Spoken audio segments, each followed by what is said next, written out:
Good morning, good afternoon, good evening to East Central Missouri and the world, and welcome to the James Strong Show podcast number 317. Thank you for joining us. Thank you for making us a part of your day. I appreciate it. This podcast was recorded on the morning of Saturday, June the 3rd, from the James Strong Studio in Western St. Charles County. Topic of today's essay: problem solving means compromise. Always. I will tell you that I'm going to deviate somewhat from the format that I've been using for the last year or so. We're not going to talk about an old rocker. We're not going to talk about the uncontroversial things that I've tended to discuss in the last year or so. And I've gotten away from controversy mainly because there's so much in this world, so much ugliness, so much controversy, lack of compromise. It's my way or the highway. And if you don't agree with me 100%, you totally suck and you're the devil. Okay. And I think that's a big reason why we have so many of the problems today. You got to solve problems. If you don't solve problems, the problems will stay. The more problems that stay, the more difficulty you have. Nobody likes to deal with problems. Everyone likes to wait to have things run more smoothly. And this week, maybe, just maybe, we got a little bit closer to being adults and compromising and making things right. My mantra for a long time now, probably for the last at least 6, maybe 10 years, has been, look, we keep going down that rough road, and what's going to happen is statesmen, adults, somebody's going to step up and do something to have us turn, because you can only go so far one way until it breaks, and then you come back the other way. Maybe that's happened. Maybe we're coming back. But that's the title of today's essay. Problem solving means compromising. Always. Before we get to that, though, I did want to give you an update on the restoration of the Jaguar Mark 7, 1951 Jaguar Mark 7. My father and I are working on. The good news and the bad news. The good news, last Saturday after the podcast, I went out to the shop. Dad met me. We worked on the car for a long time. That was the good news. The bad news is we accomplished almost nothing because the goal was to take these old cast iron exhaust manifolds, remove the studs, install new studs, and then install those manifolds onto the car. We couldn't get the studs out. We tried and tried and tried. And finally, broke both of the manifolds trying to get the studs out. So congratulations. We worked all day long and accomplished nothing except for the fact that I now had to reach in my wallet and buy 2 new exhaust manifolds for the car.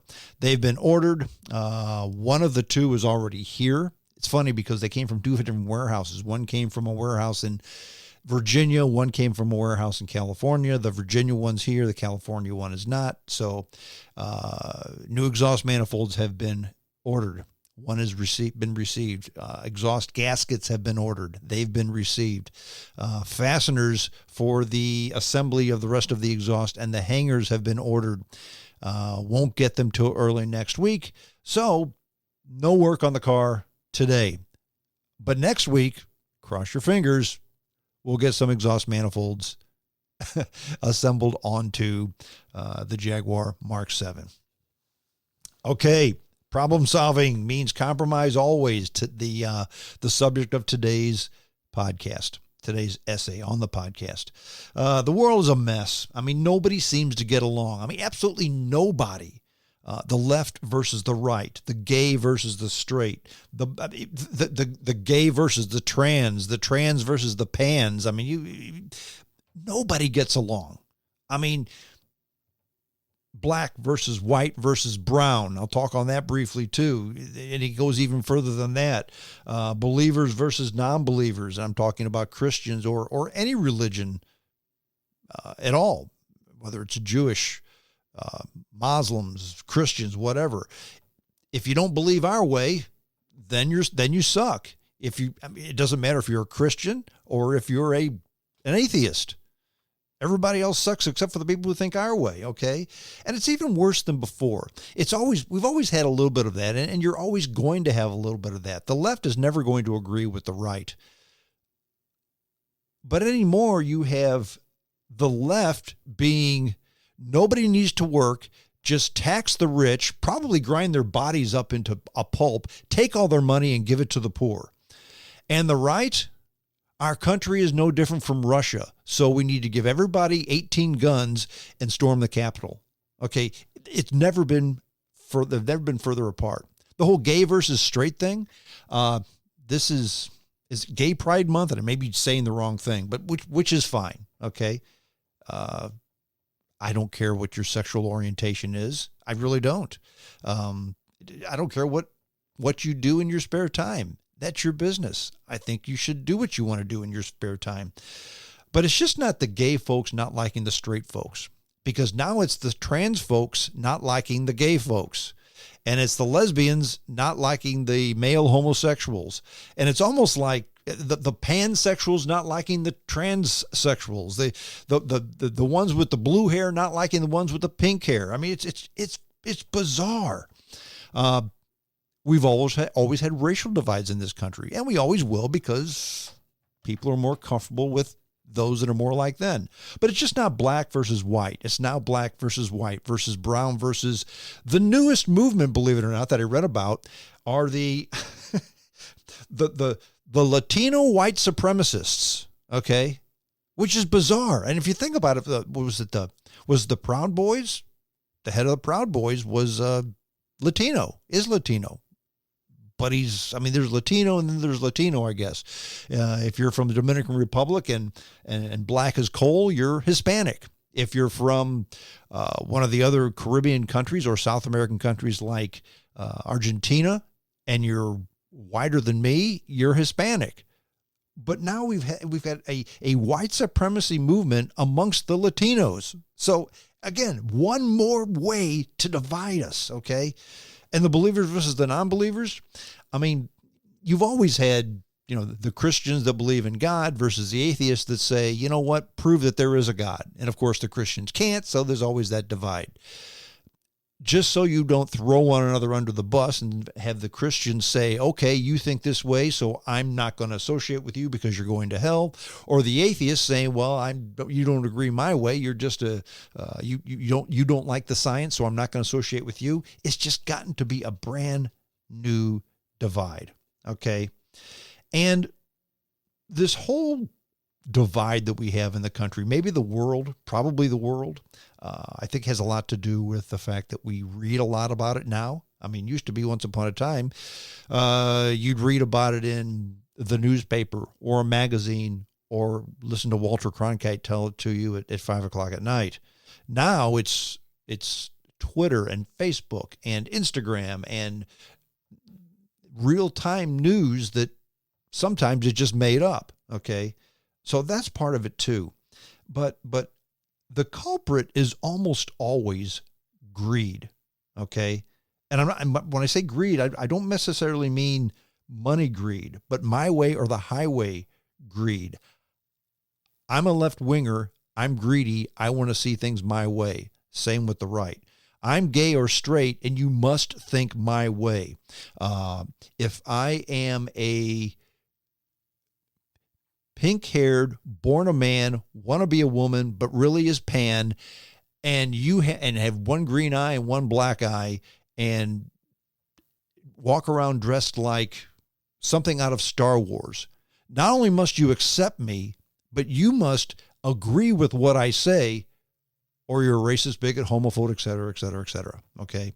Black, white versus brown. We've talked about that. Believers versus non-believers. The whole thing. But it's greed. It's I want things my way. Now, once upon a time, greed meant, you know what? I want to make the most money, and I don't care where the chips fall.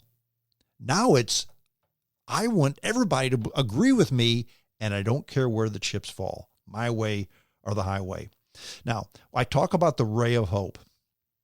And here's where the controversy is going to come in, folks, because many of you are going to disagree with what I say here. But trust me, the strong man could not be more right on this. So I ask, dear listeners, that you hear me out. This week, our country averted defaulting on our debt. Now, there were some in this country who said, well, F it, just default on the debt. Well, you realize if you do that, then nobody gets their Social Security check paid, okay? Every national park closes. Every government agency closes. Banks will call in debts. Countries will call in debts. The U.S. dollar will no longer be the currency of choice. They'll pick something else. So those that say, that's okay, let's just default on the debt, have no idea what they're talking about. And I'm not saying they're ignorant, but they're saying what they're saying out of ignorance. The scary part is many running our country feel that way, okay? But how did we avert this? And really, it wasn't at the 11th hour. It was at the 10th hour, okay? So we had a little bit of time. And kudos to House Speaker McCarthy and President Biden for getting together and compromising. They both gave in. Nobody got what they wanted, but they actually compromised. Now, I listened after the bill was signed and it became law. First of all, the stock market went up over 2%. The Dow went up over 2%. The S&P went over 1.5%. We are officially now, by some standards, out of the bear market and into a bull market, okay? So we've gone from not making any money to making a ton of money just because of that. Just because, you know what? Now we're talking to one another, okay? Now, I heard those on the right saying, you know what? They didn't cut enough. They're going to bankrupt the country. Then I heard those on the left say, okay, they're going to throw children out in the street to starve. Both of them are wrong. BS to both of those people. Not only is it hyperbole, but it's a flat out lie. And I don't understand why people accept lies and ignorance from politicians. I don't understand that. The left and the right are both just wrong. No children are going to be thrown out into the street, and the country's not going to be bankrupt tomorrow. Now, could they have cut more? Yep, they sure could have. And in my opinion, probably should have. But President Biden said, we're not cutting anything. Zero. McCarthy said, yeah, we need to cut a lot. Well, they cut some. It was a compromise. We got it done. Adults were in the room. Now, when you go to the extreme, you usually alienate the majority. And let me repeat that because that's so important. When you go to the extreme, you usually alienate the majority. And what do I mean by that? Well, because the minority, while they certainly deserve to be respected and heard, they need to remember that they are, in fact, the minority. Okay? The Freedom Caucus is a bizarre group of politicians. In fact, I've gotten to the point anymore where anytime the term freedom or patriot is used, I'm usually suspect because these people, in my opinion, are anything but patriots, and they certainly aren't for freedom, okay? And the squad, they're worse. They're absolutely worse. I mean, well, we need to be like Venezuela. Are you insane? Your model, the model for the country of the squad is let's take all the failed states in the world and copy them. Both groups are just insane. The whole Bud Light controversy. I had a discussion with a friend of mine at dinner shortly after that. And he said, you know, isn't that bizarre the way people are just not wanting to drink Bud Light because they came out with that trans person, Dylan, what's his face? I don't remember his name even. And I agreed with the individual. It was insane for somebody to say, I'm not drinking light beer because they don't like this commercial. But by the same token, why in God's name would somebody who wants to sell beer to the world want to alienate the vast majority of people who drink their product? It was bizarre. I also mentioned the Latino white supremacists. That's even bizarre. Just the term, okay? White supremacists used to hate Latinos. Now Latinos are the white supremacists. Go figure it out. Religious extremists, the same way. And I've got a story about these religious extremists and how it's come full circle and it's collapsed on them. Businesses as well. Businesses, greed. I don't understand why a business has to be so greedy. And I understand the reason behind business is to make money. But why would you want to say, okay, we're making a 15% profit. Let's make a 40% profit with the understanding that this will probably go on for a few months and then collapse and we'll make nothing. Because that's what happens when you get greedy. People go elsewhere. I do, you do, everybody does. When your product no longer has value, they go someplace else. And that is the blessing in this country. There's more than one company that makes bread, okay? This isn't a third world country. It's not even a second world country. We have umpteen bajillion people that make bread. In some countries, you have one guy that makes bread. And if he wants to make a loaf of bread $17 a loaf, you have two choices, pay it or starve. In this country, if somebody charges $17 a loaf, that stuff's going to sit on the shelf and rot because nobody's going to buy it. They're going to buy the other stuff, okay? Last weekend on the podcast, I talked about the whole sports gambling thing, okay? And it's kind of come back again. And and the culprit now is the Oakland A's, who back in the 70s was my favorite team. The Oakland A's, once upon a time, back in the day, won 3 straight world championships. That's not happened since then. It may never happen again, okay? Charlie Finley and the Oakland A's with Joe Rudy and Sal Bando and Vida Blue and Catfish Hunter and Raleigh Fingers and all those guys. They were the best. Reggie Jackson, Gene Tennis. They were the best. They won 3 years in a row, okay?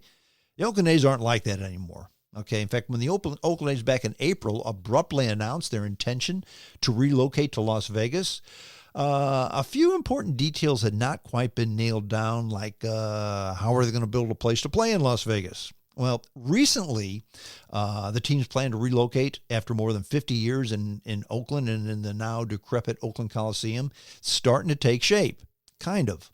Now, the process is moving quickly enough that a deal could be up for approval by Major League Baseball owners in a week or two.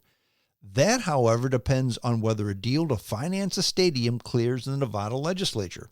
Now, here's the weird part. A bill introduced into the legislature last Friday would provide $380 million in public funding for a ballpark on the Las Vegas Strip, on the site of the Tropicana Hotel. I'll explain to why that's a bizarre decision in a minute. But the A's would be responsible for about $1.1 billion, and $380 million would be financed.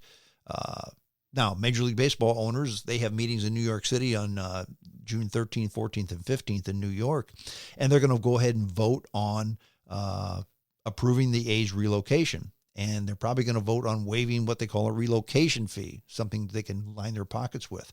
Now, here's the bizarre part.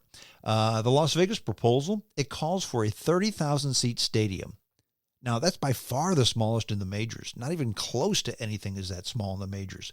It'll be owned by Clark County. That's where Las Vegas is. Expect to open 2028.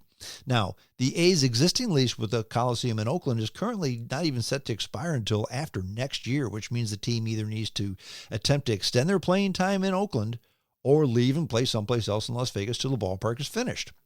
Now, the A's may not find themselves welcome to stay in Oakland any longer than necessary because they're averaging about 3,000 fans per game. 3,000. I don't think you can pay to keep the lights on for 3,000 fans. I don't think you can pay the parking attendants for just 3,000. But the fans have called for team owner John Fisher to sell the team. The reason being is they hope that a change in ownership would keep them in the Bay Area. That's not going to happen. In fact, here's the deal. An earlier agreement to purchase a different site in Las Vegas fell through. Now the A's say they found another landing spot on Las Vegas Boulevard, the site of the Tropicana. They developed the Tropicana to create a 9-acre footprint for the A's ballpark. Okay, now according to the legislation, the A's would agree to a 30-year non-relocation agreement. In other words, they got to stay there for 30 years with the stadium authority securing the financing for the ballpark site. A bill proposes raising funds through existing tax streams, no new taxes. Additionally, the stadium authority will be exempt from paying property taxes on the site. Now, here's why that will never work and why it shouldn't even be considered. If you've been to Las Vegas, as often as I have probably been to Las Vegas 20 times in my life. So I know the Strip very well, okay? In fact, I like to stay at the Tropicana. I've stayed at the Tropicana twice. And usually if I don't stay at the Tropicana, which is right at the corner of Las Vegas Boulevard and Tropicana, just north of the airport, just kind of southeast of the MGM Grand, I stay at the Hampton Inn right there on Tropicana, which is a little bit west of there. It's actually on Dean Martin Boulevard, but that's right off of Tropicana Boulevard. It's right across the street from the In-N-Out Burger, if you know where that is. But here's why it's not going to work. Look at the footprint as to where the Tropicana is right now. Now, first of all, right now, the Tropicana is owned by, it's a DoubleTree hotel owned by Hilton. Hilton has recently opened about 5 more hotels on the Strip. So they don't need the Tropicana anymore. It is older, but it's still in great shape. The Tropicana is owned by Hilton. They pay taxes. The new owners, the Oakland A's, won't pay taxes, okay? Number one, how many millions, tens of millions are they going to lose in tax revenue? They being the government of Las Vegas, okay? Actually, probably Clark County, because Las Vegas is not officially in Las Vegas, but that's another story for another day. It's in the town of paradise, but that's another story for another day. Clark County, let's say that, because they're the ones financing the stadium. Look at where the Tropicana sits, okay? If you want to, pause it, bring it up on Google, and look at the Tropicana Hotel. Now, it may not say Tropicana. It may say DoubleTree by Hilton, because that's officially what it is. It's like the Tropicana. That's the DoubleTree at Hilton. That's the Tropicana or something like that. Okay. And it's right there on the southeast corner of Las Vegas Boulevard and Tropicana Boulevard. Okay. Now, why is this a problem? Forget about losing tens of $millions in tax revenue. Forget that. Let's say they're willing to eat that just to get a dopey ballpark there. How are you going to get to that stadium? How? There's only 2 ways into that stadium. Via Las Vegas Boulevard from the south or the north. And if you're coming from the south, that's not where the people live. That's where the desert is, okay? And if you're coming from the north, you got to go down the Las Vegas Strip to get to the ballpark. At 10 o'clock in the morning, it's bumper-to-bumper traffic, okay? Or you can use Tropicana Boulevard, okay, coming from the east or the west, either way. And it's 4 lanes each way that, again, are always packed. At 10 o'clock in the morning, it's packed. So if you have a ball game there, how are you going to get people into there? Well, you say, well, that's okay, Strong, just build new roads. You can't, because you cannot expand the Strip, north or south, because of all the hotels and casinos that are there. You're out of room, okay? You would have to demolish about 40 hotels and casinos to expand the Strip. So you just expand Las Vegas Boulevard or Tropicana Boulevard. Same thing. How many? You have to get rid of 40 casinos to do that. You're not going to do that. Well, that's okay. Just come in from the other direction. Well, you can't, because you'd have to relocate something else. And that's Harry Reid Airport. That's right. If you look at that hotel to the south of the hotel to the south and kind of to the east, the whole southeast corner of that is the Las Vegas Airport, McLaren Airport, Harry Reid Airport, whatever they're calling it this week. You're not going to relocate the airport. You're just not going to do that. Okay? In other words, even if you build the hotel, or even if you build the stadium, even if you decide to eat all the revenue, give them $380 million and then lose tens of millions of dollars a year in revenue for taxes because they're going to let the dopey ball team stay there for free, you can't get people in and out of that stadium. It's an impossibility. Look at the map and tell me I'm wrong. I don't think you can do that. Again, it's greed. It's just greed. The Oakland A's want somebody to build them a dopey stadium because they put a horrible product on the field and nobody wants to see them. And they want somebody else to build it for them and finance it and. Greed, friends, greed. Let's go a little bit further, okay? Forget about the Oakland A's plans to relocate. That's fine, okay? But the whole Las Vegas casino thing, you can think to yourself, well, you know what? That's okay because Las Vegas has lots of other casinos. So they lose one dopey casino, the Tropicana, and they figure out a way to get people in. Maybe they bring them in by helicopter or bring them in by monorail. I don't know. But the Las Vegas is thinking about imploding on themselves. Think about this next story. Las Vegas has gotten very expensive, okay? Casinos on the Las Vegas Strip, in fact, they're making it more costlier than ever to play and harder to win. I mean, let's face it. Sure, we like to look at the Bellagio fountains. We like to get a nice dinner at one of the Michelin-starred restaurants. We like to see a show. But Las Vegas makes their money on gambling. They make a lot of money on gambling, but they want to make more. In fact, payouts are lower for winning blackjack hands, among other things. Bets on roulette wheels, they're now riskier. It takes more money to play at a table. In fact, blackjack players lost nearly $1 billion to casinos on the Strip last year. Blackjack players alone. That's the second highest on record, okay, according to the Nevada Gaming Control Board. Now, some Las Vegas casinos cut back on the number of blackjack tables with dealers. They raised the minimum bets during busy times. They lifted their advantage over players on some games. Okay, now what do I mean by that? Well, they're bringing in higher value customers and they're already full. And that's according to Caesars Hotel Entertainment Chief Executive Tom Reeg. Tom Reeg says, so we're kicking out the lowest end gamblers. And I see no reason that needs to stop, or would we stop? In other words, they're getting greedier and people keep coming. So just keep on ramping it up until they stop coming. Now, in addition to smaller winners, visitors are also paying more to visit Las Vegas. Prices for everything from hotels to concerts to restaurants have surged in recent years. So far, people are paying. Now, the Las Vegas Strip casinos took in nearly $8.3 billion in gambling revenue last year. $8.3 billion. That's a record.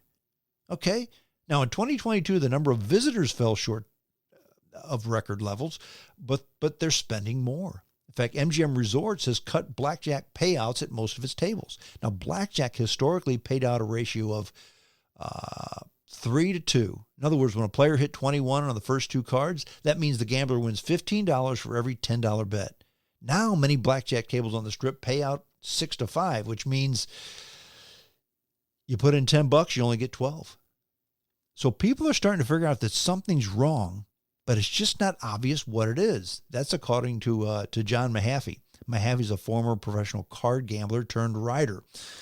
He talks about gamblers' diminished winnings. In fact, casino executives say labor costs make table games expensive to operate, making the lower-priced bets more difficult to offer. Now, casinos are offering fewer opportunities to play at the table, too.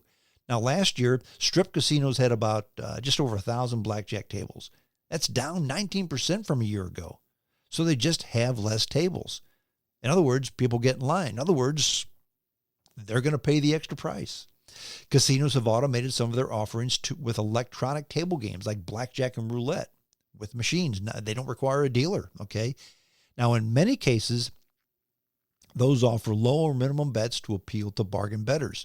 Such games on the Strip are counted by the state as slot machines. Last year, $4.6 billion in slot machine revenue. They got $4.6 billion. Now, skimpier payouts started arriving on the Strip more than a decade ago in the so-called party pits. Now, casinos created miniature nightclubs with scantily clad blackjack dealers, dancers on tables, flashing lights, pumping music. The party pits are kind of gone, but the new payouts, they continued. Now, gamblers playing the centuries-old roulette wheel, they have to look carefully from table to table to figure out their odds of winning. They now have what's called a 000 roulette. In other words, Used to be you got 18 or 38 slots, 18 black, 18 red, 2 green. The 2 greens are 0 and double 0. That's always the house. They now have added a third, 000, lifting the house's advantages and making gamblers' bets more difficult to win. Now, Las Vegas visitors on vacation might not notice and might not care about the casino's increased advantage. That's according to Bill Zender. Zender is a casino consultant who focuses on table game management. But casinos risk losing business over time. And he's right. In fact, he goes on to say that if you go into a casino and gamble and you lose your money fairly quickly, almost every time, you feel that you're not going to get bang for the buck. And let's face it, folks, Las Vegas is not the only game in town anymore for gambling. Most every state in the union has a way to gamble. Greed, my friends. Once again, greed plays in, and that's on the money end. But again, greed is just not a monetary thing. Greed can be a religious thing. Now, I'm going to get controversial here again. People are going to get mad at me again. But again, please hear me out. I think I have something to say. And I think if you listen carefully, you're going to agree with most or all of what I say. I'm going to talk about homeschooled children. My children were not homeschooled, okay? I have no problem with people who elect to homeschool their children. That's an option. In many places, the public schools are just, they're horrible. And the private schools are too expensive. So a lot of people opt to homeschool their children, which is fine. It's an option that I support. You have homeschooled children who have attended Ivy League schools and won national spelling bees. You've also had homeschooled children who have been the victims of child abuse and severe neglect. Some are taught classics of ancient Greece. Others, Nazi propaganda. Now, what all share is the near absolute control their parents wield over the ideas they encounter. Now, where am I going here? Well, how about the case of Aaron and Christina Beal? Their oldest daughter, Amy, attended her first day of school last September. They dropped her off, waved, cried, and went on their way. No big deal, right? Every parent does this. That's basically what every family does when their oldest child gets dropped off for her first day of school, hers or his, right? Wrong. Because the Beals were homeschooled by their parents. And when Christina's mother found out, it hit the fan big time.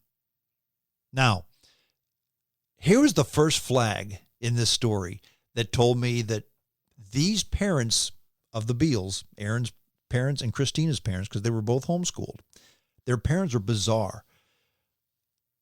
Christina's mother said, "I never imagined you sending to a local elementary school your child instead of learning and growing together at home." Now, she goes on to say, "But life has a way of undoing the best laid plans and throwing us curveballs." Now, how did she reach out to her daughter to say this? Okay. With a phone call? With a letter? No. She posted it on Instagram.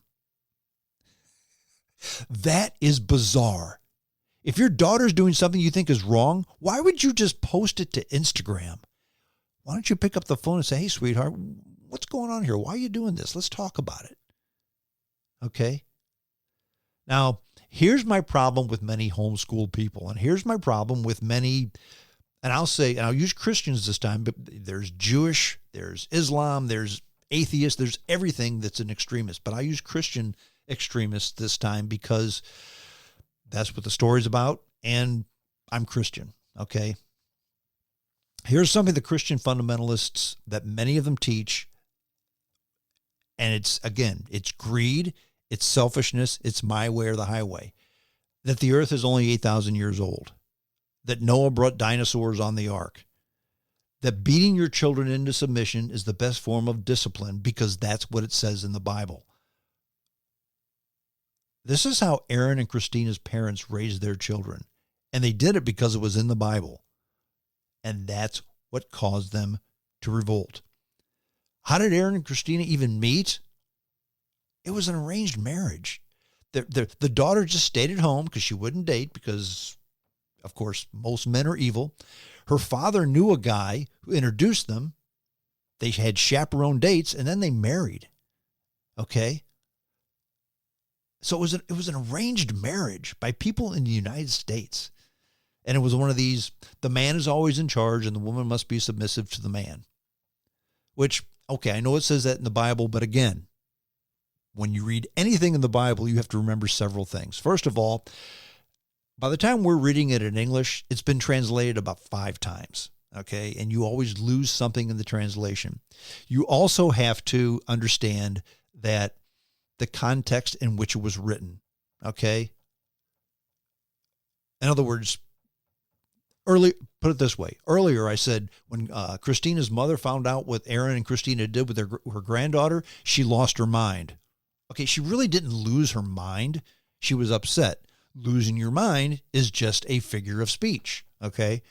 Many things in the Bible, the way I was taught in the Catholic Church, many things in the Bible aren't to be taken literally because, again, the context in which they were written, the translation, etc. Does it say you can spank your children? Yeah, it says you need to. Okay, spanking is not beating, first of all. Second of all, the book of Deuteronomy also says that if your children disobey, they need to be killed. I don't think they mean that, okay? I hardly think that you should kill your children because they disobey, but it's in the Bible, okay? I know the Protestant Bible is different than the Catholic Bible, but you know what? The Catholic Bible has a few more books. You can agree to disagree there. But again, you've got to find a compromise. And I will say this, speaking from what I believe is a position of authority, because my wife and I have had 4 children. They're all married but one. He's engaged. They all have children except for the one that's engaged. And they raised their children differently than my wife and I did in some respects. In some respects the same, in some respects a little bit different, in some respects very different. And we would never consider criticizing them. A couple of reasons. First of all, times are different now than then. Everything's different now than then. The children, their children are different than our children, okay? What you have to respect and understand is if you did a good job of raising your children, you need to trust that they're going to do the right thing in raising your grandchildren. And you got to remember, they are your grandchildren. They're not your children. They're not your responsibility. In fact, grandchildren, I think, are just meant to play with and have fun. Let the parents raise them. It's the easy way out, but it's the truth. I mean, you should always support your adult children's decision within reason, of course. But again, find a compromise. If you really think your adult children have gone a route that you don't like, ask them about it. Maybe ask in the form of a question, of course. I think you'll probably find if they're reasonable people that they'll give you an answer that you never considered, okay? Don't just post something to Instagram because that's not communicating, okay? That's what a 12-year-old girl does, posts to Instagram. That's not what a parent does or a grandparent, okay? If you raise your children right, you need to trust they're going to raise their children right. If you want to discuss some things, discuss them. And that means 2 people talking, preferably face-to-face, at least over a telephone, okay? Different days, different times, different people. You need to remember that. Have I gone off the deep end here? I told you I was going to get a little bit of controversy, but you know what? We've got to understand, getting back to the topic of today's essay, problem solving means compromise, okay? Especially around the people that you love. You always need to compromise. And if you compromise and take others' feelings into consideration, find out where they're coming from. Find out if they're doing something that you don't agree with, find out if that really is what they're doing and why they're doing it. Because it's a real good chance that you say to yourself, wow, I never thought of that. That's a better way than I thought of, okay? And if you do that with your family, you can also do that with your employer, okay? How many times have we seen somebody at work, well, that knothead doesn't know what he's doing or what she's doing. That's a stupid way to do things. But quite often, the reason they're doing it that way is because maybe you're being closed-minded, and that's the way you've always done it. But again, things have changed, so maybe there's a better way, okay? Maybe their way's better than your way. Or maybe it's no better, but it's just different, and they get better results doing it that way. It's the same with the country. It's the same with politics. It's the same with everything. If we respect others, if we consider where they're coming from, okay? And sometimes you can have that discussion. You can have that conversation. And at the end, the only thing you've accomplished is you understand where they're coming from, and they understand where you're coming from, but nobody changes their mind. Dear listeners, it's okay to agree to disagree, okay? Even going back to World War II, Europe wanted the United States to come into World War II in the late 1930s. We didn't come in until 1940, 44, 43. I can't even remember. I'd probably have to look it up. I should know this, but I don't. We didn't come into the war until late, into the Japanese War. We came into Europe much later, okay? Why did we not do it when somebody else wanted? The Europeans couldn't understand it. The Russians really couldn't understand it, but we weren't ready, okay? We had no standing army to speak of. We didn't have any tanks. We didn't have any planes. We had to build all this stuff. We had to ramp up. When we were ready and got into the war, the tide turned on the war, especially in Europe, very quickly. We didn't do things the way the rest of the world wanted us to do, but we asked them to be patient and listen to the way we were doing things, and we stood alone.